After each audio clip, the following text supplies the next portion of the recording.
Good morning, Lincoln, Nebraska. Happy Monday. Welcome into the morning hookup. Look, Elijah Herbal. Why is he in the house? Good morning. Happy Monday. I feel like you're in my car. This is the kind of jams I was listening to on the way over. And it wasn't me, it was my kid was playing this stuff. I'm like, well, I'm just going to leave it here. This is kind of fun. So I just left them on. Welcome in boy, we have a lot to get to today. Holy sports weekend. We're going to look at some regional baseball. Boy, a lot of electricity yesterday in some super regional games. More than half the field is set. We have a couple suspended games to determine the last two participants up in Omaha. Get into NHL today, boys. Scorched earth game, double overtime to look at what that means going forward. NBA Game 3 tonight. Evan Bland with Omaha World Hill will join us in hour number 2. And then a lot of stories that we missed. A lot of local stories coming up. One we kind of alluded to last week, but we didn't know if it really happened. And that's with Nebraska softball. Big move there with a legacy, a stud of all studs who will join that staff coming up. Elijah, welcome home. It's good to be back. Yeah, it's really good to be back. You back. say that with all like, it's good to be back. It is good to be back. You look tired. You look exhausted. We're recovering. We're recovering. We're rocking and rolling. And it's good to be back. Aren't those weekends though? You're there, you're fired up, you're like, you're motivated to get down. You're like, boys, let's get after it. And then like on the way home, you're like, oh boy. What did we do? Yeah. How did we survive? It wasn't one of those. Well, you were like you're very calculated because you're still on the diet. You're still rolling through it. I'm sure you had some Rocky Mountain Coors Lights. Maybe a few. I saw one picture. I think maybe a few. You look like you were in a good spot. You were in a good spot. I was on a boat. Yeah, you were on the boat. No, so it was a good time. Awesome. Obviously celebrating Jay and Tori. Yeah, congrats. So congrats to them finding love. That's cool and all. Which I'm. Yeah. Good to see lots of old friends I haven't seen in a while, but it is good to be back. I'm really bummed because I saw some great videos of some lightning from that thunderstorm on Friday night. Electric. Literally. Yes, it was awesome. I was a little bummed because we didn't have any good storms this weekend up there. Well, that's okay. You didn't No, need them. that's ideal. That's ideal for that. You didn't need it, but boy, it was what do you call it? Like it was just beautiful. The storms, because it don't, I'm a big fan of storms like that when they come through and it's not all the other stuff with it. Give me some nice lightning, some storms, no hail, none of the other twisters and all that stuff, but it was nice. But I will tell you this, I don't know what it's like. I know the drought meter is still out there. This part of the state is fine. We're good. Okay, we're good. Right? I know a lot of people out there to the point that they can't even mow their grass right now. My lawn looks great. Mine looks amazing, but I need it trimmed. Yeah, let's cut everything. It needs back a haircut. It needs a haircut. But again, welcome back. YZ, how was the weekend? Baseball weekend? Yeah, we had the wood bat tournament this weekend. Oh, that's right. How'd that go with the wood bats? It was fun. Was that their first time doing it? For some of the kids, yeah. With the wood, yeah, it's different. It's different swinging a wood bat. Anybody get one broke? Oh yeah, I love that. Money down the drain. You can hear it as soon as it came off the bat too. Just yeah, we had some fun games. Made it to the semis. Couldn't pull it out, but it's all right. It was a good weekend. Yeah. Yeah, it was a lot of this is like baseball time, right? Baseball time throughout, whether it be youth sports. I knew this weekend one of Elijah's favorite things are happening here in town on Thursday night at Haymarket Park and Saturday at Memorial Stadium. The Bananas are in town. Savannah Bananas will make their way into town in the opening weekend of the College World Series coming up. So we'll talk about that as we get closer on down that road a little bit. But boy, opening weekend of the College World Series is a great sports weekend. And you know what? There's even if you don't have tickets to get up in that area up in Omaha.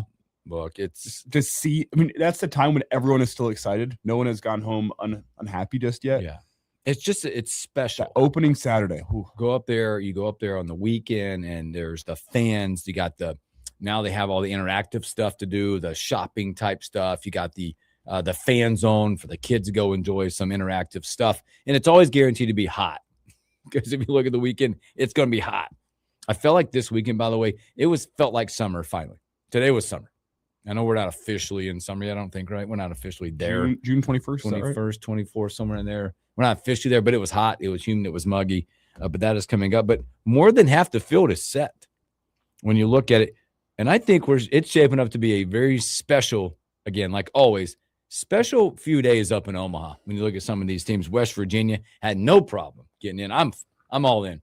West Virginia, let's go. No problems there. Troy takes care of Little Rock in their series. Troy make their first trip. Troy made that look easy. They made it. So like it was easy button for West Virginia and Troy. They're like, yep, sorry, Cal Poly. Sorry, Little Rock. You are who you are. We're going to take care of business. And they did. A few of these series as we get to where we're absolutely electric. Ole Miss back in Omaha. They made it there as well. But these other three series that, again, we got 2 suspended games right now. Alabama's in the bottom of 8. They're up 7-2. It looks like they will advance, and they'll be in Omaha. The other series right now, it's 8-1 Oklahoma after 3. They deal with weather getting the game started. Then it got stopped. They are down 8-1. Might be a good spot for KU to reset because Oklahoma has been lights out with the bats and on the bump down there. But they'll get that resumed today for those final 2 spots. But a few of these series have been absolutely electric. Carolina. Carolina comes back. It's one of those USC gave them all they could handle on the bump. Carolina was off. I was watching a lot of this series with runners in scoring position. USC got it done. Coming into yesterday's game, I think they were 1 for 23 with like 20-plus runners left on base. And again, then it got down to the 8th. Carolina executes, gets a run in. The pitching staff just lost their way for USC. Couldn't find the zone for a little bit. And then the walk-off, 4th double of the day for Hull. And that one, Carolina will advance for the 13th time to the College World Series. What did you see right before the walk-off happened? 2 outs. The foul ball. Foul ball. I said it when I was sitting there. We all know this. The baseball gods have a sense of humor. Mm-hmm. And that you're like, well, this is probably going to be a base hit, and it's going to be over. Mm-hmm. Or something like that. We've seen games like that. Go back to what's Arkansas in the championship. Yep. College World Series. Done. There's other examples. Extras. There was, it happened in the regional for the Huskers. Yep. The foul ball drops, and they're not getting out of this thing. I mean, you go back to, games that Nebraska played in Michigan State. They dropped the ball out in right field. It is nearly impossible for a pitcher to get back up on that bump and not have that moment going through his head. You're like, oh, what could have been? Because that was the hitter for Hull had been lights out. Transfer from George Mason. Was 3 for 4 at that point with 3 doubles, has a walk-off double. Carolina advances. And that one there might not have been a more electric super regional than Georgia, Mississippi State. No. Georgia, Mississippi State. Oregon, Texas was good. They had a great crowd down there. I'll tip the cap to the Texas fans, so I don't want to do it. That was a great environment, but Mississippi State and Georgia, bomb after bomb, 20 left plus, and right. Was it 20-plus home runs in 2 games? I don't remember the exact number. I think it was 22 or 20, between 22 and 24 home runs. We were watching yesterday and got to watch the back-to-back-to-back home runs. It all went like 440-plus. Yeah. Absolute gun show. Someone said StatCast is ruining baseball because 20 years ago, all those 440-foot bombs, those were 500 feet. Every one of them landed on top of a house. Well, the first one, the lefty hit down up in the trees. Yeah. I don't even know how they calculated that one. That was an absolute moonshot in that one. But Georgia prevails in this one with some late heroics and bombs. Their catcher was lights out in that one. So they advance. They'll be there. So then you got Texas. Texas-Oregon was a phenomenal series. Oregon takes the lead late in game 2. Texas gets it done in that one. And now, again, we've got 6 of the 8 set ready to go for a magnificent weekend in Omaha. And we're looking at, possibly 5 SEC teams? Yeah, because right now you have 1, Ole Miss, Texas, Georgia, right? Bama, I don't want to slate Bama in yet, but I will. They're up 7-2, bottom 8. That'll give you a 4. OU gets it done today, you'll have your 5. We kind of said that. Like, there was a potential 5 of the 8. Could be from the SEC. But again, when you look at this dynamic of this, there's a lot of new fan bases going to be embarking in Omaha. And I think no more excited than West Virginia coming to Omaha. It's like when Nebraska goes to Oklahoma City, watch out, Busch Lights. Yeah, there's a lot of that going to happen with West Virginia fans coming to Omaha. Friday afternoon that starts, I believe. Yeah, I think it's Friday at noon. We're not many days away. These teams have quick turnarounds as series ended yesterday. They'll make their way to Omaha for all the fan festivities and activities they have for teams. Looks to be a phenomenal week in Omaha coming up with new fan bases. Again, West Virginia coming, Troy, Carolina, Ole Miss. That'll be a fun fan base. Texas, Georgia, Bama. I'm not putting Bama in. Sorry. Potential Bama, St. John's, potential KU, Oklahoma. Think about the upcoming weekend that we got. College World Series, and hey, not to mention here, I know this is not everyone out there, but the World Cup also starts up on Thursday. USA plays their first match on Friday night. I didn't even write that down. I forgot. My goodness. It's a week. I'd call that a week. And you still got other stuff going on with that. You got World Cup starting, you got the CWS starting. You still got, as we're going to get to, some NHL. That was phenomenal the other night, my friends. NBA Finals. We've got some stuff going on there. And then not to mention, on the Husker side of things, you have a big recruiting weekend. It feels like every single weekend here in June. I can't wait till tomorrow. We're going to hold off tomorrow to talk to Brian Munson. Nebraska was cashing in over the weekend with five big-time wins coming in. You did have one decommit, which I think everybody kind of saw coming from us to Georgia Tech. Mm-hmm. We'll talk to Brian about the surprise of Ahmad Hudson, what that looks like, what that means. Or is it just I'm taking my visit? Because he did get some time with not only football side, but he spent some time with Coach Fred Hoiberg. Because I think that's a major player. If you're able to get that flip, is what does basketball provide? Can you play baseball too? Yeah, I don't know. Sure. Figure it out. Big target thrower at first base. How fast can you throw? Yeah. You can get on the bump, my man. New closer. Sure. So Super Regional Baseball, 2 more teams are going to punch their ticket today. It'll be interesting in that one as well. If one of these teams are able to come back, if KU can get back, they got to play again today. They got to finish today and go again today, because I know they got to get to Omaha pretty quick. All the arrangements have been made. Get these teams to Omaha, get their practice in, get their media sessions in coming up, and to complete the field coming to Omaha. I'm excited for those teams. I think we're pretty close to the teams that we said that we'd like to see there, minus Texas. But I was with Texas just because Oregon fans are different. How many College World Series appearances does Texas have now? It's something silly. It's too many. It's like 38. It's too many. USC, by the way, was trying to get back for the first time since 2001 in their rich history of being there back in the day. And it does give you a little bit of peak, I thought, over the weekend watching Oregon, watching USC. The Big Ten has something brewing for baseball at that top side for sure. Whether it be UCLA, Oregon, USC, Nebraska. There's some USC and Oregon over the weekend looked like they belonged. And let's be clear, Nebraska did on Saturday night hang with an Ole Miss team. Yep. And put a scare into them late from a College World Series Ole Miss team that seems to be riding high. This feels like a couple years ago again. Yep. Where they're hitting their stride at the right time. Will Furnace is incredible. Who's that the transfer that they have? Becerra. Yes. Becerra just keeps on hitting bombs in big-time moments. That Ole Miss team's got it rolling at the right time. It'll be interesting as we get, and we'll start talking as we get to that point of looking at the College World Series once it's set.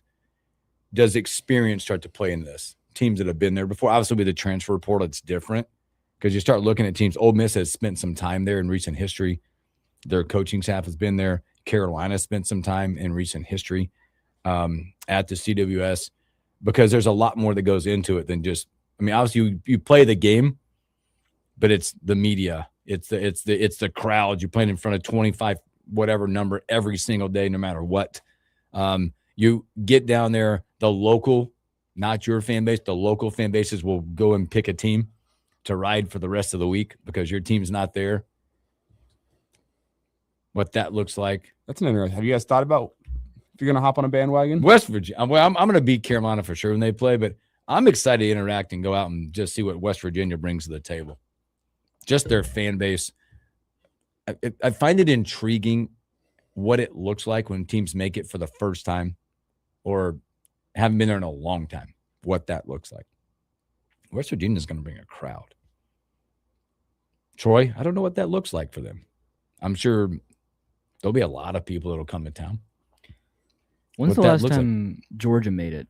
Because Go Dogs. that offense, if It's silly, isn't it? if they bring a crowd, that could be one of the more fun teams in recent memory. They only got the rich history of Georgia. Last time they made the College World Series, they were the runner-up in 08. It's been a long time. So like 18 years they've been there. Because West Virginia first time? I believe so. Troy first time. They had a graphic up on ESPN yesterday. I believe it's West Virginia's first time. I would also believe that, Texas has a history of being there. Ole Miss has been there. Carolina's been there. Georgia, we just said 18 years. Bama is one that is the odd one. I don't believe they've been there. It's been a long time for Bama. Somebody asked me that question yesterday. Bama's rich history of baseball. I'm like, I don't know. I don't think there's a rich history of Bama baseball. They've been to the College World Series 5 times, most recently 1999. There you go. Not the big history of SEC powerhouse baseball. But now you will get hopefully, or not hopefully, at some point you're going to talk about whether it's KU Oklahoma. Coming to that, there's a little bit of more history on the OU side than there would be the KU side of this College World Series.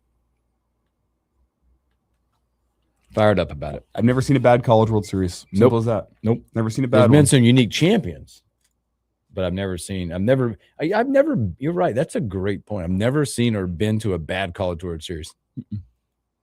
Even most games I've been to have not been, sleepers. I don't think I've ever seen a blowout. I don't know if I've ever seen one. If I've ever been to one that was a blowout, I'm like, boys, you guys ready to go? You've seen some of those. It's not the highly attended games, the midday Tuesday afternoon games. Come next week, you'll get the occasional 8-1 affair there. But yeah, no. As a whole, Those feel like the late. As a whole, there's never been a bad College World Series. Because even if the games aren't great, you got the Zestos. Yeah. Got the Jello shots. Zestos. That will be interesting too. You brought that up. Which team wins this? Yeah. Don't got an LSU. We're not gonna. this You year. don't have to go there yet. You don't have to go there yet. But which team does this? We'll see how well does West Virginia travel out. Yes. You would Which think, team well, but gets you it never done? know. Which team? I know you can start picking out teams that aren't going to get it done. I can tell you right now. I think there's a couple on the board that won't do it. Just by the way, their fan base. Sorry, so. Troy. Troy out. Troy Sorry. winning this thing. You know what? Get them, Troy. Give the best you got. Carolina's not that crowd either. I don't see it. Ole Miss is. Oh boy, you're talking about crowds like. Give me question mark on West Virginia. Ole Miss, yes. Georgia, probably yes. Texas doesn't seem like the Jello people. We'll see. I wouldn't be surprised. Because it comes down, it's less about the drinking and more about the school pride and wanting to win. What school ends up being like, oh no, we're just gonna win this thing. And then who's got the biggest donor that's gonna come in and go, I'm leaving 1,000. That's the other part. That's the LSU way of life right there. So all right, let's take our first break. Let's come back to NHL. Boy, my goodness. If you missed out, I'm sorry. Game 3 was epic. Let's talk about that and a whole lot more when we return.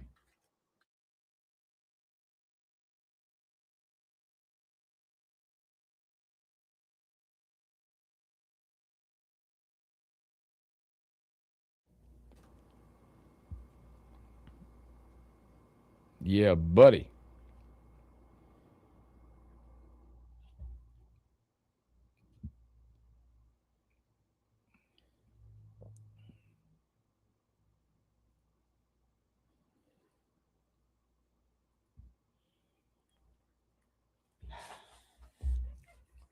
We were up in Omaha this weekend. Not great baseball for us. Not great.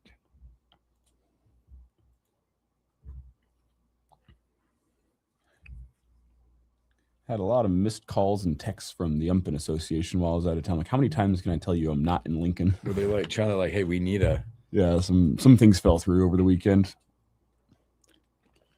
With some weather canceling some things and some umpires. I had things coming up. One of the best comments I heard all weekend. We were up in Omaha. There's older gentleman, and one of the coaches on the other team were chirping at him. And again, it's got to know how to talk to umpires, right? Just umpire finally takes his mask off and goes, "Hey, how about you coach your team? I'll call the game." Mask on. I'm like, yes. You coach your team. The other top dog team, not us, made it to the championship, and they played a prospects team. Prospects were up 2-0 at the end, and there was time limit. They shook hands. Everybody thought the game was over. Yeah. A tournament director comes out and says, "Whoa, hold on. At 14U, championship games don't have a time limit. You play the full thing." So they brought the teams back out. Team that originally lost walks it off. Oh boy, that's yeah. Other team was not happy. Yikes. We've got talk to you guys about this week. We've got the Cyclones tournament this weekend. Yeah. We drew the 12 o'clock Friday game. Noon on Friday. Yikes.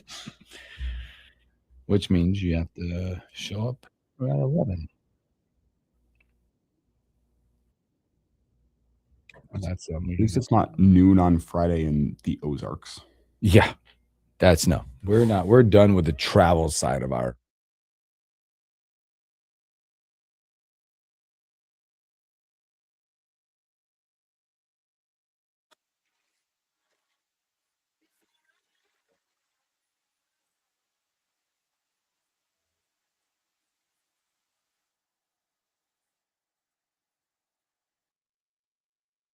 Welcome back in the morning hookup again. Happy Monday.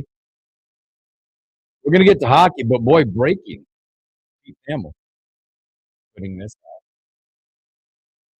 The judge in district court in Lubbock County, Texas, has granted the injunction request by Texas Tech quarterback Brennan Story. He is set to be eligible for the 26th season. Wonder where that judge graduated college from. I thought they recused that one guy, right? Nope. Are you going to get an unbiased court in Lubbock, Texas? Nope. Why don't you enable the kid without saying you're going to enable the kid? We've had this discussion about this, about the level of this is now time to help this kid out in the world of gambling and betting and NIL and cash and unlimited funds that they have. But yet we've got somebody out there that's granted the. Now, does he get to that level? Does he end up playing? We don't know the answer. But right now, the injunction is apparently there for him to be eligible for the 2026 season. And this feels like a slam dunk. He has broken the rules. I mean, the NCAA doesn't have a lot of rules, but I know this one's clearly defined, right? There's levels. There's a couple levels of gambling. You gambled, but not on your own team. Get you what? Was it 50% reduction of eligibility? Yeah, and then there's you gambled on your own school, but not on your personal team. Yes. Which is one full season? One full season. And then there's the one. And then bet on your own team that you're actively on at lifetime. That one is the one he did. And it's obvious. I think he has arguing. But I think he checked every box. So he checked every box, not just one particular box, according to what everybody knows. But it is out there right now. The injunction has been granted. And it's not like a guy didn't. This all went down. All these bets were placed right after the Iowa State debacle. Remember that? Whenever most of Iowa State's basketball team got suspended because they were all getting it's not like he was in the dark about what would happen to him if he got caught. No. And he even apparently made some efforts to have friends bet on their account with his money so he'd get around it. The guy knew what he was doing. He'll be suspended for the first 2 games, which whoop-de-doo, who cares? They play Abilene Christian and Oregon State. So quick front. That's the same suspension that Sharon Moore gave himself last year. Yeah, right? I have no words. Yeah, I It'll be a disservice to the world of athletics and Brandon Sorsby himself. Complete disservice. Saying, you know what? Don't do it again. Go win us a championship. That's what it is. Promise you don't do it again? It's like my kids, talking to my kids. Did you learn your lessons without any real consequences for your actions? The answer to that's usually no. No. The answer is always no to that. It's unfortunate, but there'll be a lot more to come, a lot more controversy in that one, which there's more to come as well. Not tonight, but I think tomorrow night, boy, going back, reflecting back, Golden Knights take a 2-1 lead on the Hurricanes. This series has been absolutely dynamic, all about comebacks in every game of this thing so far. A double OT victory on an own goal. There's 2 of those, by the way, on the Hurricanes in this game. And Carolina fought in this game to get back in. Well, they were down 4. I mean, 4 in the second by the Golden Knights, and then Carolina gets 4 in like 10 minutes. 3 in like 60 seconds. Yes. Wow. And then a tense overtime. Oh, that thing was dynamic. I was up until after midnight with my kid. We were up hanging out. We're like, man, we got to get to bed because we had baseball the next morning. But like, I can't stop watching this. I've never seen anything like it. The intensity of this series. This series to me, watching it, has become more physical than I thought it was going to be. How rare is it for a team to score 4 goals in a single period? You got stats? Because I'm thinking that's about like me making a cut at the PGA Tour. Well, it's just it's the fact that both teams did it in one game. 8 goals in 40 minutes of hockey. I was gonna say, it's a shame we don't have Dane here to talk about this, but he is in the hockey capital of the world up in Oak, Canada. Yeah, probably catching some big fish. Catching some big fish and probably getting some great coverage of the Stanley Cup Finals because Canada wants the Stanley Cup of their own. They haven't had one in 30 years. No, but this series, it's living up to the billing. I told you before this series that game 1 was going to tell us a lot, and we learned a lot about Vegas in that first game about how ready for this fight they were going to be. They are, as Caleb kind of talked about, bringing the physical edge. We have the physical edge in this series. Carolina's been punching right back. Yep. But Vegas, games 1 and game 3, relentless. Yes. They don't quit the fight. Man, do they bring the physical edge to Carolina. They battle for pucks down low. They want it bad. You can see that they have a veteran team that has been here before. They don't get too high or too low. Talk about the toughness of the series, not just the teams. Guy gets smoked in the face with a puck, bleeding everywhere. You gonna miss any games? No. Full mask on, playing hockey. To me, that set a little tone too for Vegas. That kind of behavior. Like, I'm not gonna sit. We'll figure out a way that I get back on the ice. I'm hurting, and go out and play hockey. Please give me 7 of these games. 4 more. I would love it. We won't know. I love post-Stanley Cup finals. Once you get the injury reports for each team's, like what everyone is playing through and what surgeries they're now getting, there are going to be guys that are on that ice that you wouldn't know if they're playing through a broken wrist, broken ankles. I mean, it's just, you don't even know. Torn ACLs. Like, guys are warriors to go play in the Stanley Cup finals. And you won't know about them until after the series ends and they're going under the knife. So-and-so is going to miss the first third of the season kind of stuff. And it's just been next person up. I mean, Carolina's goalie removed. Then you got their backup comes in. He was phenomenal. But then you get the own goal, which was unfortunate in that. So they had 2 of those again. But you'll get another one. You get another chance here out in Vegas tomorrow night. ABC 7 o'clock. Knights are slight favorites. It's interesting seeing this. This is a huge game for Carolina. The desperate team will be Carolina in this one, as I think you can see that in the spreads. They've been home team's been about -150 in these. This is only -105. Carolina will be playing with their hair on fire. The one thing that I've enjoyed watching. We watched some other early series stuff where you felt like the souls got snatched out of teams and they took over. These are two of the most mentally tough teams I think I've watched. Again, I've watched a ton of hockey. It doesn't matter. We were talking the other night. I was with my kid, like, well, 4-0, that doesn't mean a whole lot. And look what happened. Not that we thought it was going to come back, but in the mental resilience to flip it around to be the Vegas team here that blows a 4-goal lead late, and you're going to overtime and have the mental fortitude to take that thing to double overtime and win. I don't know how you do that. Momentum is the most difficult thing to quantify in sports, but it's real. The more you watch sports, the more you know momentum is real. You have that confidence factor within a team, and all the momentum was on the side of Carolina. All of it. In Vegas, to lock back in, to go sit in your locker room, come back out 20 minutes later, play overtime, play a second overtime. Keep your head off in the game. The mat, man. It's been incredible to watch, and be and get it tomorrow night again. Speaking of a bunch of momentum, that's the New York Knicks right now.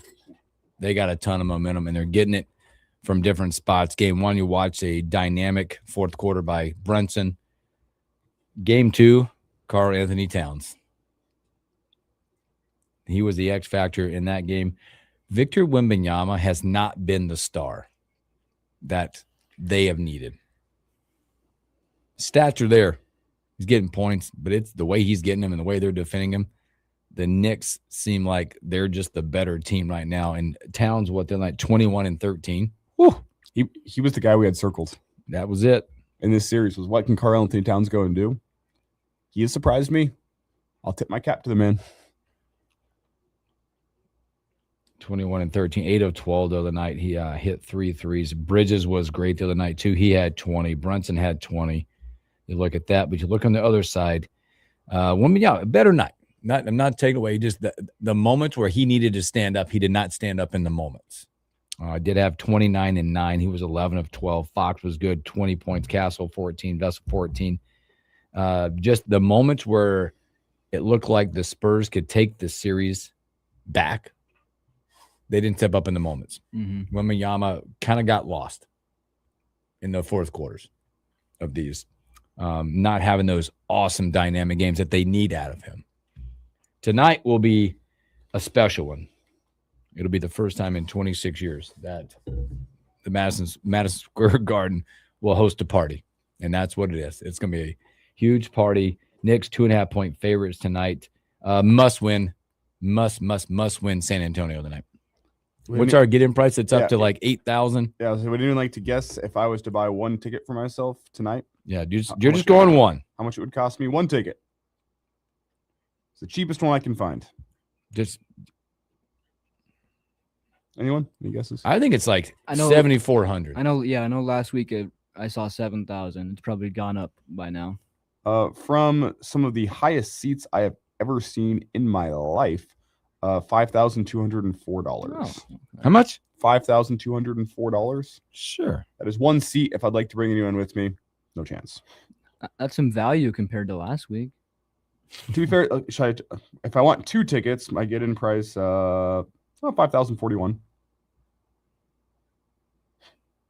Not bad. Do I have an 04 Honda Accord or go to the basketball game?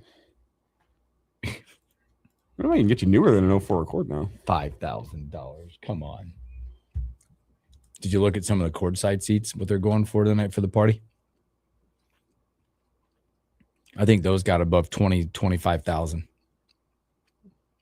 So I can get an 09 Honda Accord, 199,000 miles for $3,800. You still have 1,200 left in your pocket. Yeah.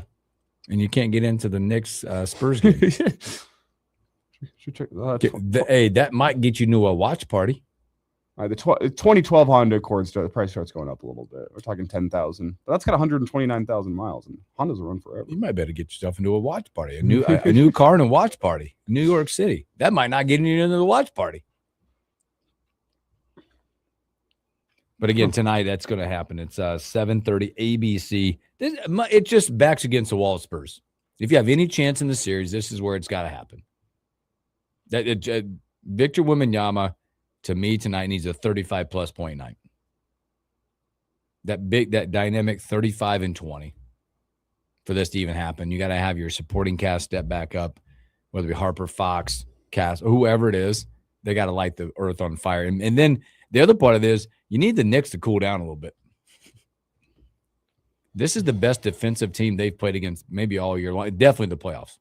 Oh, and the Knicks are going to have one of the louder crowds. Oh, the juice in this one that you'll ever see in an NBA Finals game tonight. This is going to be like a no-sit Monday type vibe. Saucy. So first off, does anyone with San Antonio want to step up and be the villain? Can Wemby step up and be the villain in front of this crowd? But number two, which guys for the Knicks are going to step up and play that game of their life? Because the first one goes down, now you have that crowd behind you. Well, I think you looked squarely at the Knicks for sure. You've gotten where you've got, I call them your stars. Brunson, 1.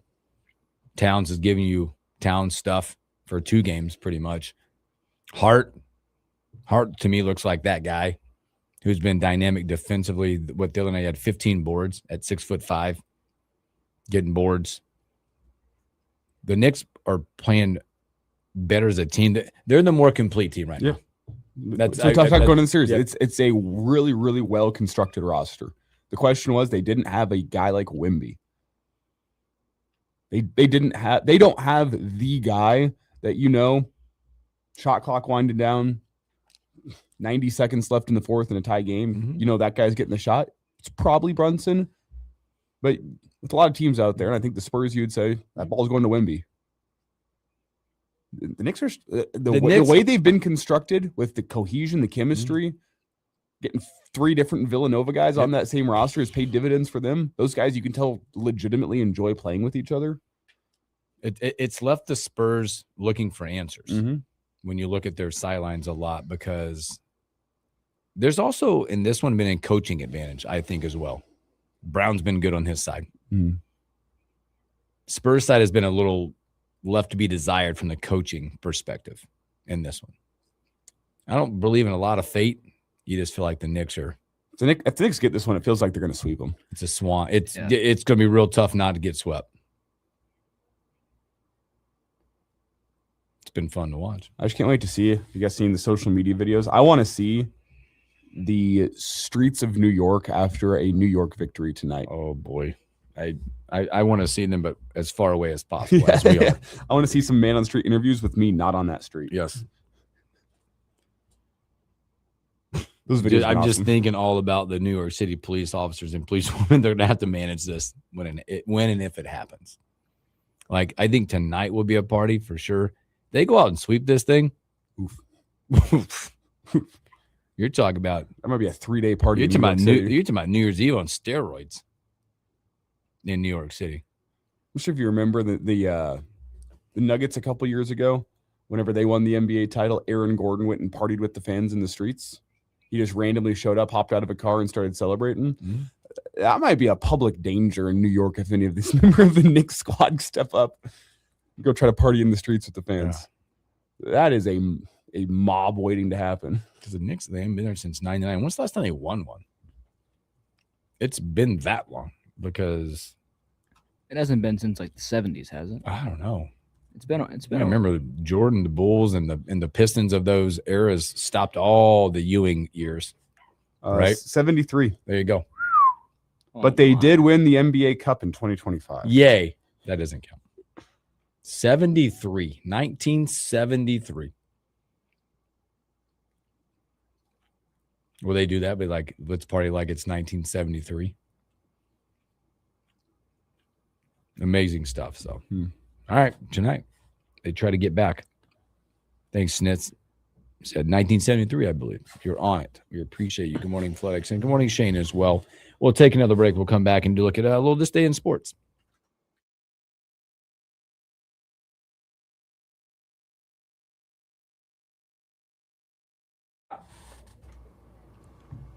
Yeah. You coach your team. I'll call the game. That was my favorite line of the weekend. Then I did tell a coach at one point, we said something. We were like, Blue, we just asked Blue, hey, Blue, is that interference? because we had, just asked the question. Hey, the interference. He goes, and the coach goes, it wasn't. I go, I wasn't talking to you, and don't talk to me. Very simple. I wasn't talking to you. He goes, he was in the. I'm like, I politely threw the hand up. I'm not talking to you, and don't talk to me. I have a question, and it's a simple question. That's all I'm asking. I didn't ask for anything else. I wasn't asking for the call. Well, you were. I just wanted him to look.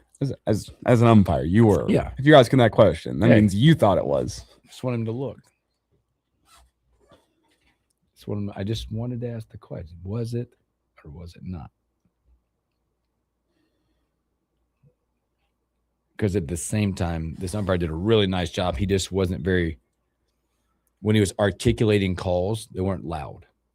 Or not loud, to the level of, there were numerous times I was trying to figure out the count. Good umpire, though. Just didn't have that level of, sometimes I was questioning the ball or strike. Yeah. Because he would do the backup thing. Or our game changer a few times, like, Bill, what's the count? 3-0, 2-1, 2-2. It's somewhere in there. I'm always one, just always, as long as the batter knows. I always reference the count, because if I'm calling pitches, I want to be able to, hey, Blue, what you got? Count. Because sometimes I get lost in watching something else. You call your game. You coach your team. I'll call the game. You're right. Got a baby.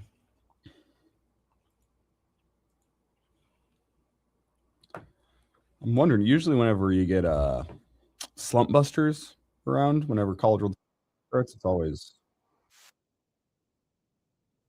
it doesn't look crazy right now in terms of available games, which is shocking because usually it's all hands on deck. Big tournaments this weekend. Cyclones. You guys are playing, aren't you? Draw a Friday game? Yeah. Did you see some of those games are Friday at 8 o'clock in the morning? We got doubleheader Friday. Yeah. Friday?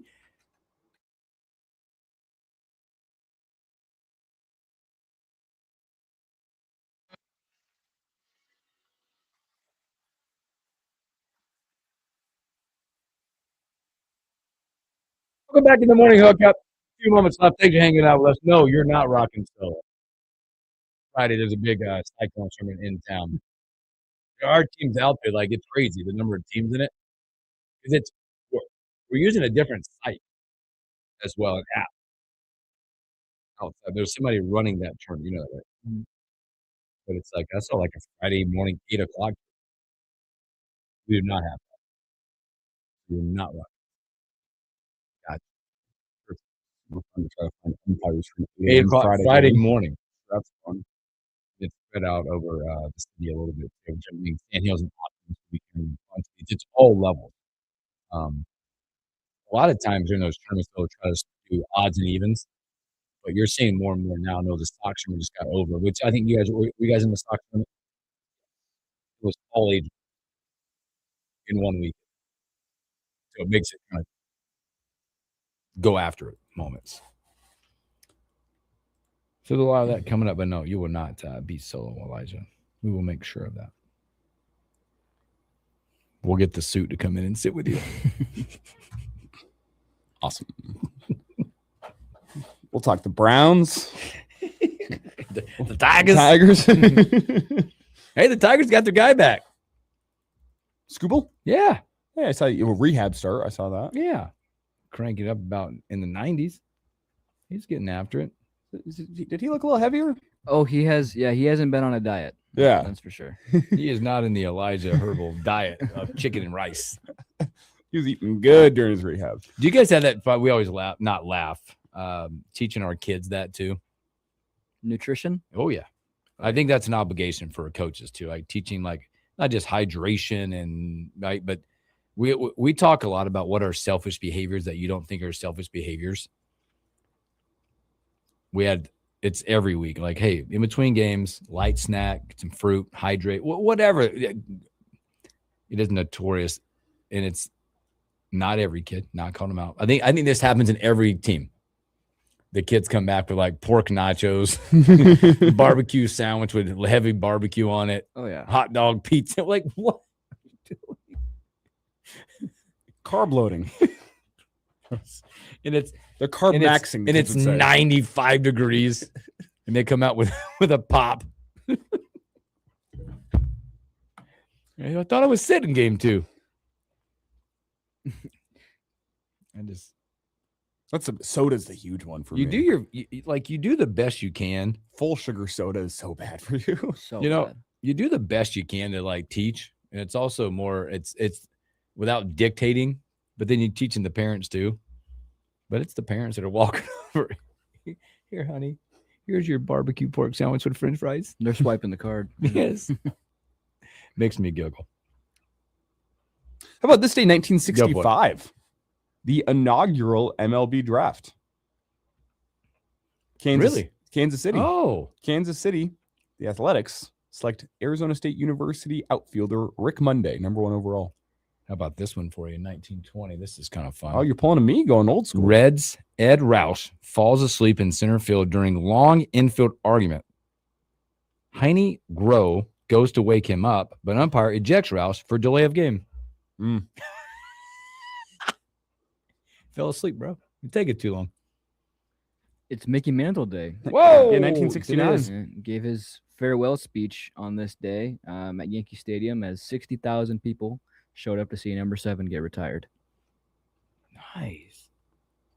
In 1977, Nolan Ryan notched his 4th career 19-plus strikeout game in a 10-inning 2-1 win over the visiting Toronto Blue Jays. And if you had a pitcher that was your starter go 10 innings today, You'd be His arm would fall off. Yeah. In this day of 1968, Don Drysdale pitched a record 58th consecutive scoreless inning.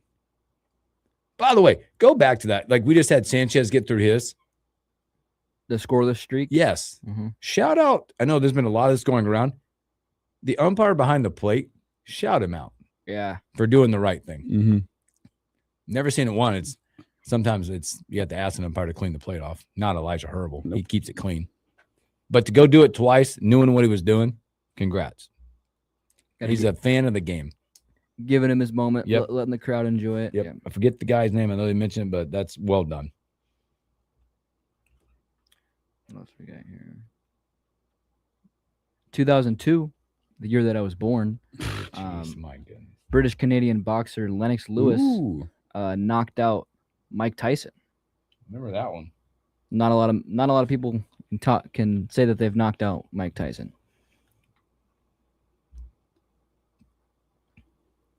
What else we got out there? No birthdays. Long time ago on this one. On this day in 2025, Carlos Alcaraz rallies to beat Yannick Sinner in the French Open for his 5th Grand Slam title. Really? 1 year ago.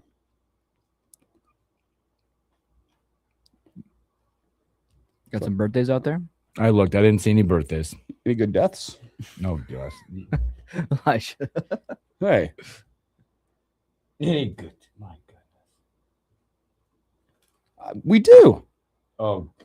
No, this is good. Well, it's not good. That's bad. Okay. This is good. On this day in 1982, baseball I'm legend just gonna cut you off. Satchel Paige dies of a heart attack. So, Oh, man. absolute legend. And obviously not good that he dies, but a legend. Legend of the game. Have you ever heard him talk about his pitches that he had? None of them had normal names. No. Like a creeper and a sweeper and a leaper. I don't know. Sweeper. Explain the sweeper. Also known as a slider. Coming up, Major League Baseball, Evan Bland, and a whole lot more. Sit back, relax. We'll be right back.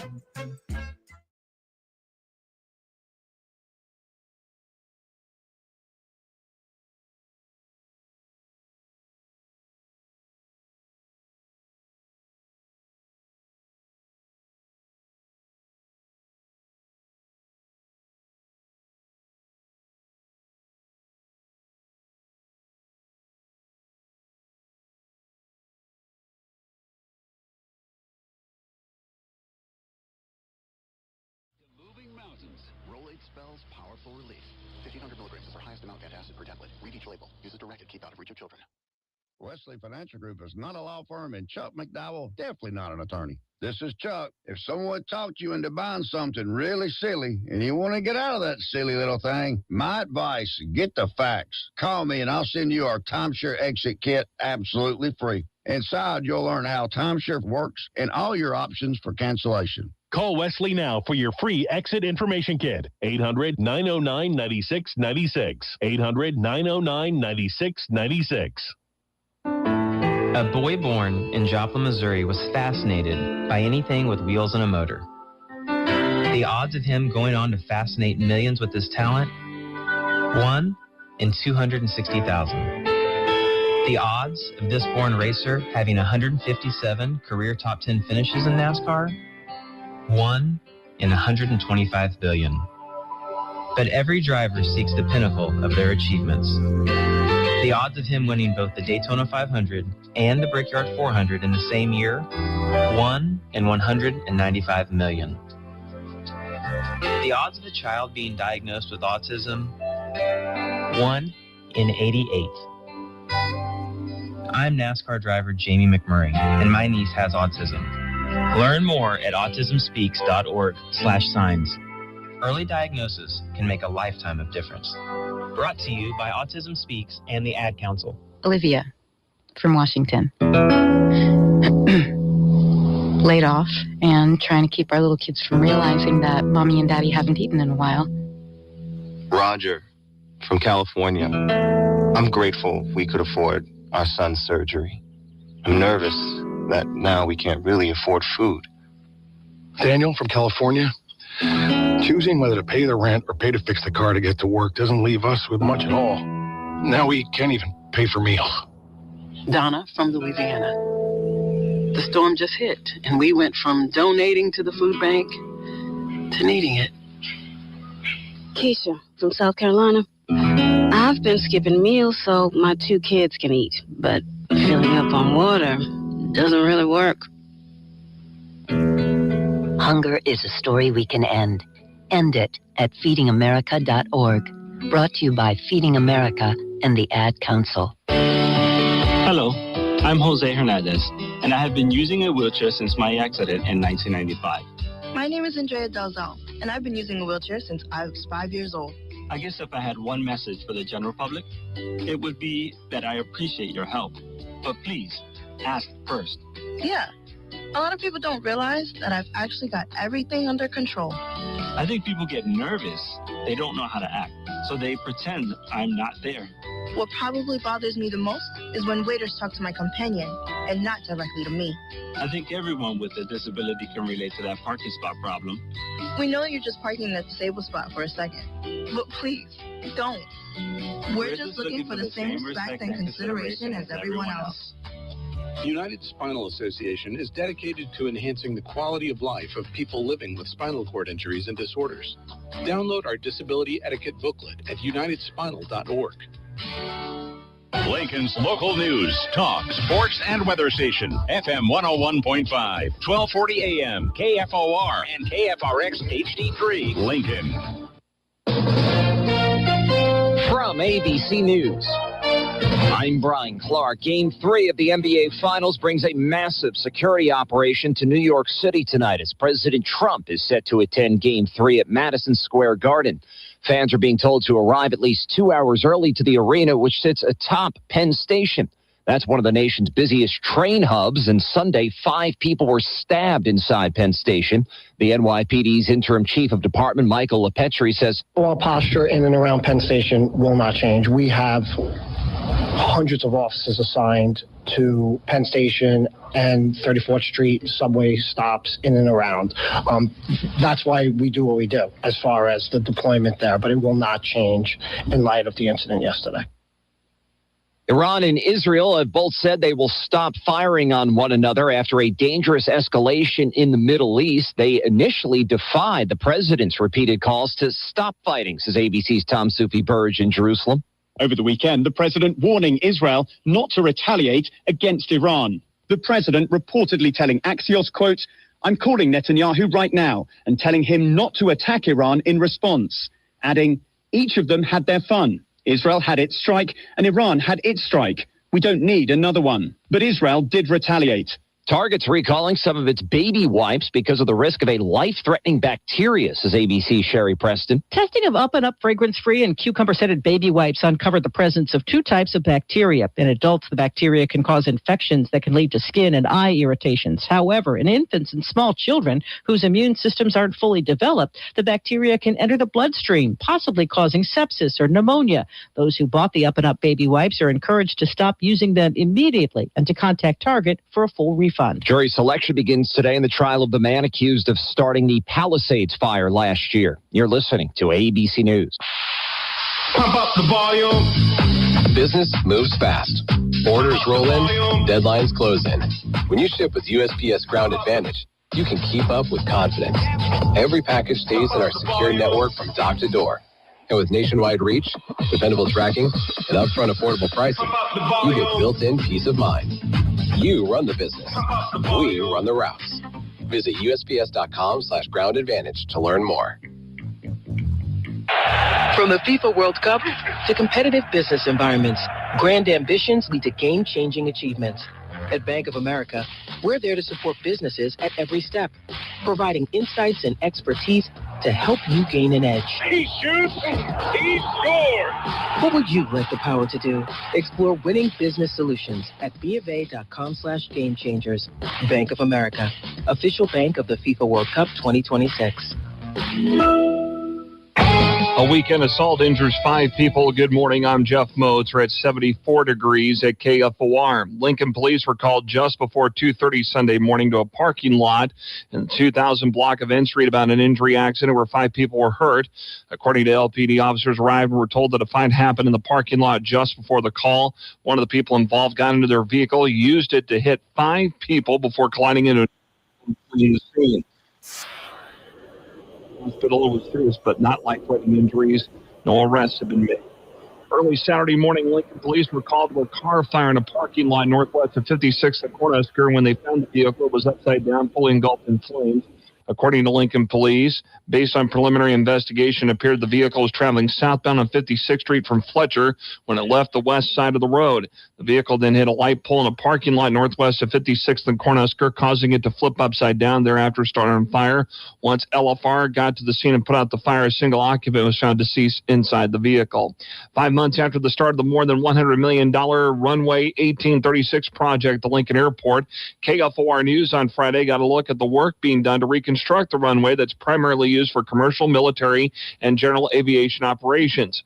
Runway 1836 is almost 13,000 feet long and 200 feet wide, with portions of the existing pavement dating back to the mid-1950s. And officials add that maintenance has become increasingly extensive and costly in the past decade. Lincoln Airport project manager Dan Green says the goal is to get the entire 3-phase project done by the fall 2027. This current phase that we're in is targeted to finish this year to open to the next phase, which is where we will operate actually on this portion here from this in the south end all the way to the runway intersection. You can read more about this up at KFORnow.com. Partly sunny today, a slight chance of thunderstorms and a high of 88. I'm Jeff Motes, KFOR News. Jazz in June 2026 is here. This iconic free-of-charge music festival makes its return once again on campus, downtown Lincoln. With the area's best food trucks available on-site starting at 5, Jazz in June is every Tuesday evening during the month of June, with music starting at 7. This week's featured artist is Tammy McCann. For more info, complete season schedule, and VIP tickets, visit jazzinjune.com. That's jazzinjune.com. Great jazz in the great outdoors. The Legacy Retirement Communities invite you to enjoy the independence, comfort, and peace of mind they offer in their own special way at all of their locations. Connect with others, enjoy fabulous food, educational programs, fitness centers, and more. The Legacy Communities are filled with movers and doers who embrace every stage of life, giving you the opportunity to live each day enriched and grateful. For a tour, call 402. This is the Morning Hookup on KFOR.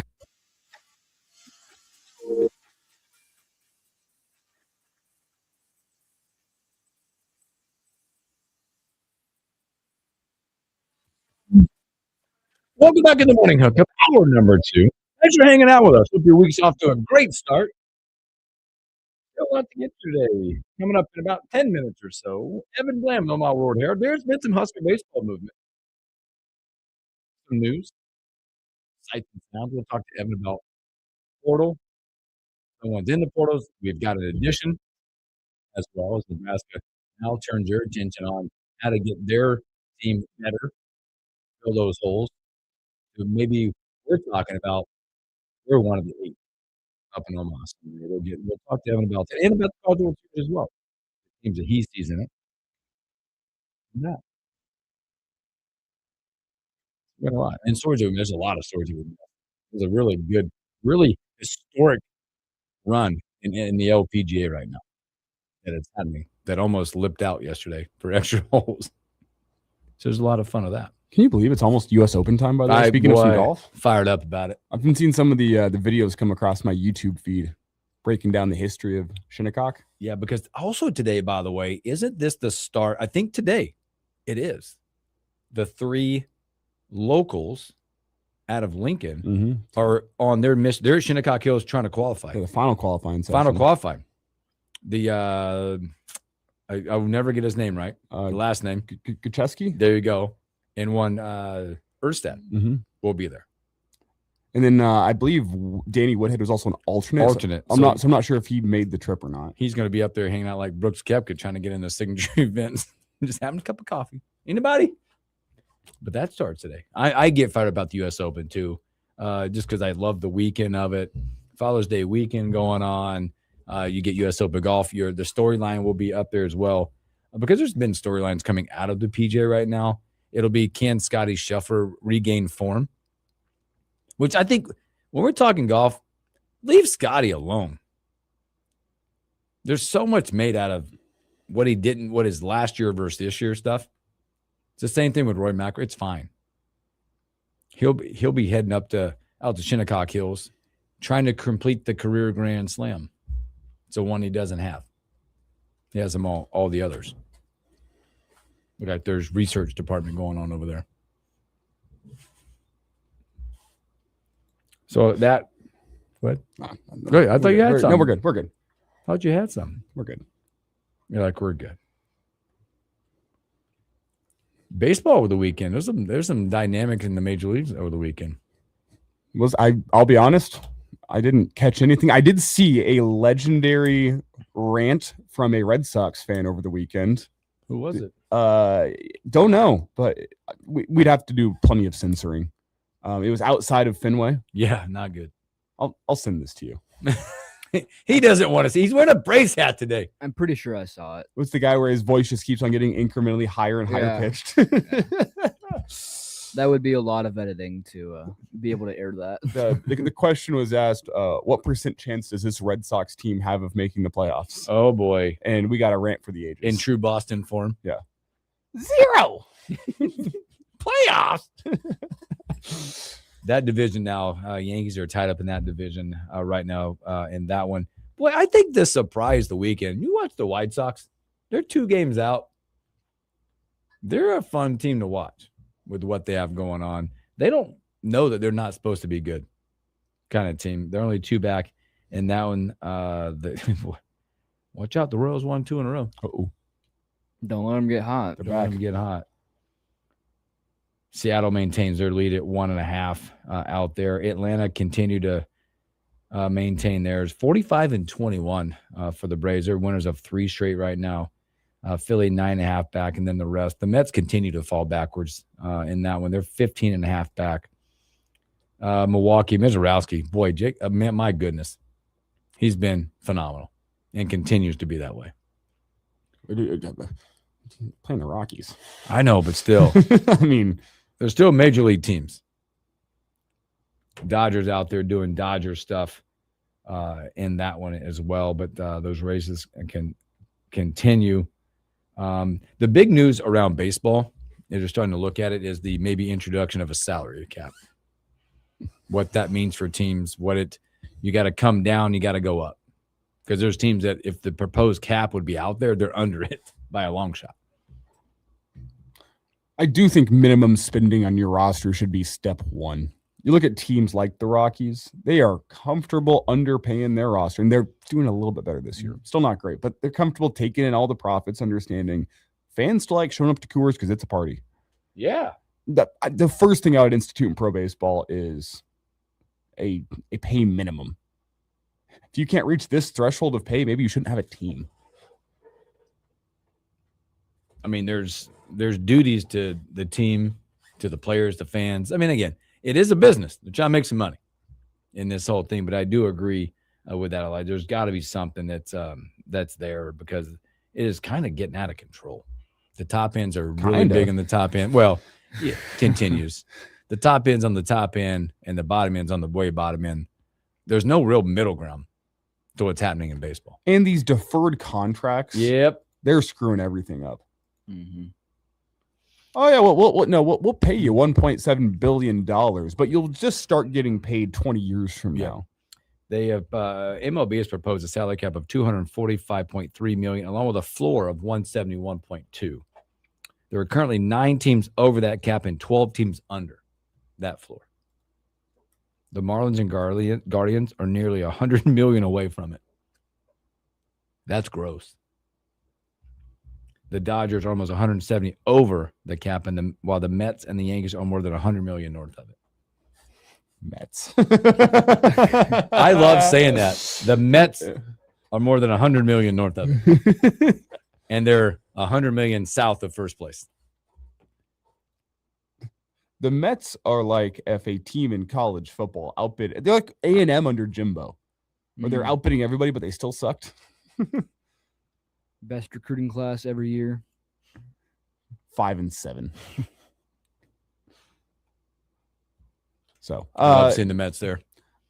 I know the players hate the idea of a salary cap, even a good number of owners, but we all, in the best interest of the game, at least harsher penalties if it's a soft salary cap. They got to get the balance of power right. Because it's going to continue if there's not something instituted, it'll continue. The rich will continue to get richer.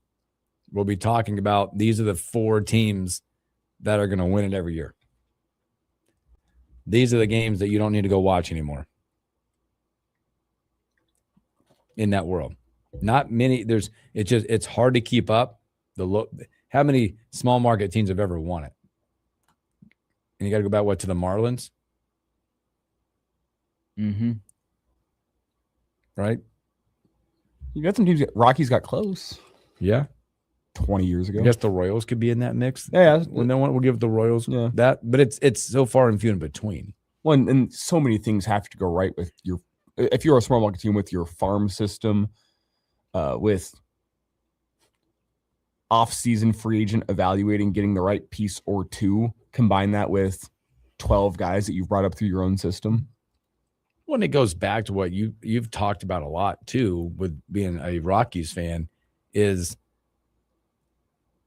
how do you figure out how to get people to want to come play there without the cash?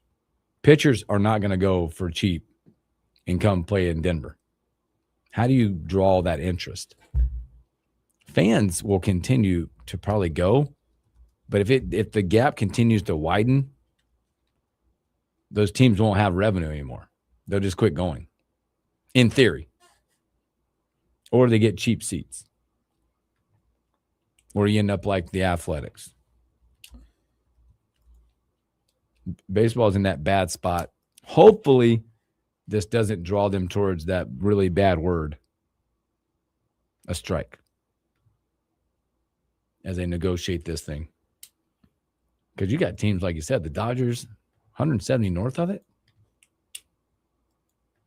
That's not something you get down to. Mm-mm. That just gets penalized.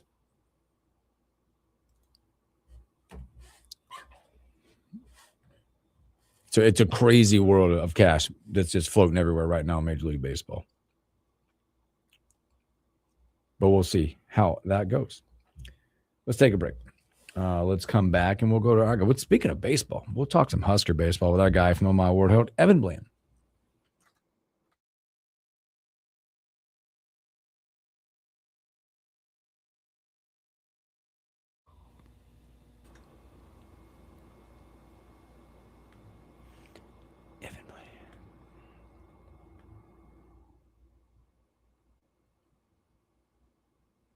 Coming together. That's a good song.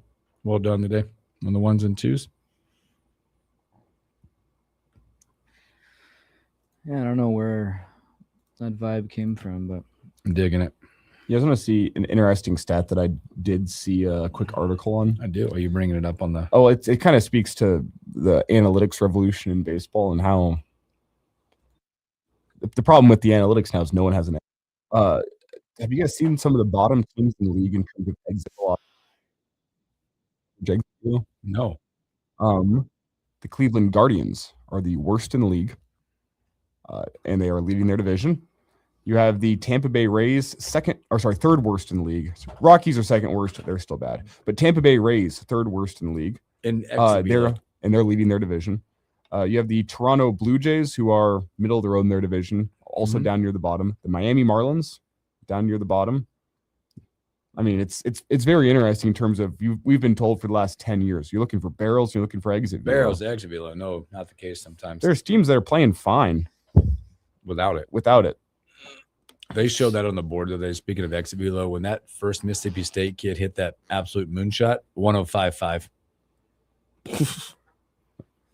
it's good to use that stuff as like a crutch. But by the way, the team that's leading the league in exit velo, Baltimore Orioles.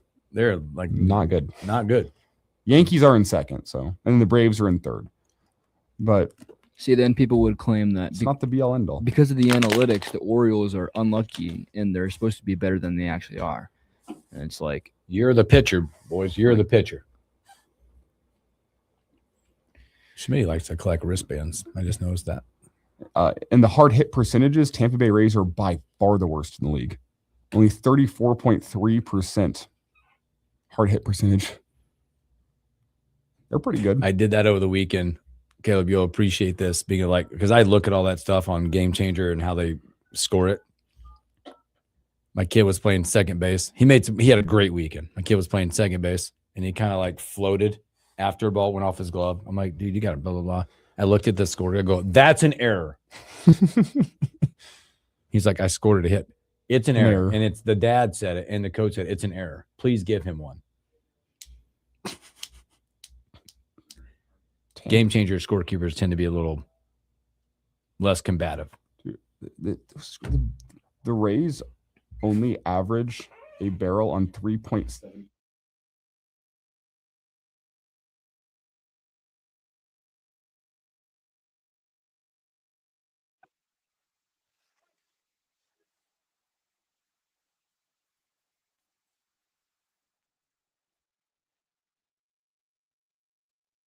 Welcome back to the Morning Hookup. Again, happy Monday. It's our guy, Omaha World Herald, Evan Bland.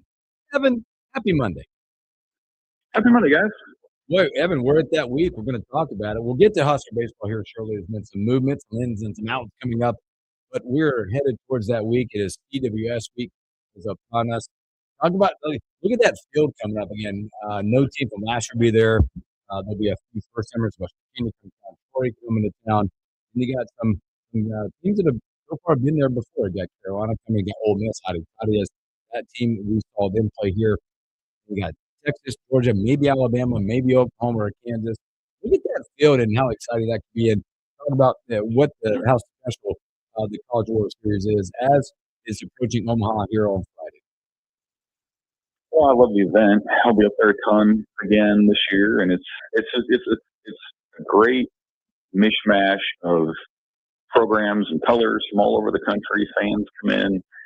I think that's part of what you root for at this point is like what fan bases will descend on Omaha, what stories are the most compelling. Haven't given up on Kansas yet. That would be a pretty cool story to see that group, which usually comes in for March Madness, to come in June. They have some work to do. I think Oklahoma's a pretty strong favorite at this point, even where they are. But yeah, I mean, you got a little bit of everything. You've got the newcomer game in West Virginia and Troy. You've got Ole Miss, which I guess can only advance if it plays regionals and super regionals on the road. And it's coming back for the first time since 22. That's fun. Georgia hasn't been here since 08. I think everyone remembers that Fresno State team. That's one of the all-time underdogs. I had actually forgotten that Georgia was the team that they beat in the final to finish that. So they're back for the first time since then.